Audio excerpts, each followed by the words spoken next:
Welcome to Guide Guru. We hope this video helps. You begin by deciding exactly what you want to learn and why. This focus shapes your words. Choose one clear intent, information, clarification, or a request, and select simple verbs like ask, want, or need. Once done, frame the topic in a single sentence so you avoid confusion. Make sure to keep grammar minimal and use keywords someone will recognize quickly.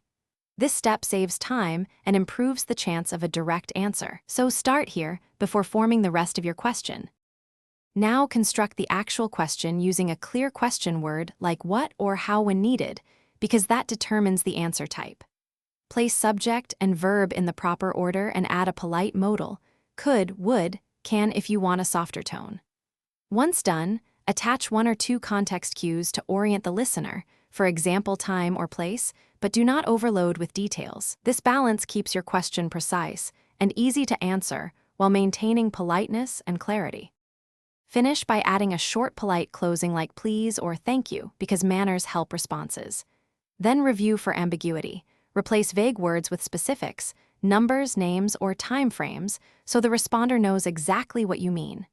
If the listener looks confused or gives the wrong answer, stop and rephrase using simpler vocabulary and a quick example. Make sure to pause for confirmation. Asking, "Do you mean X?" prevents back and forth and completes the exchange efficiently. Thanks for watching. Consider subscribing if we helped you today.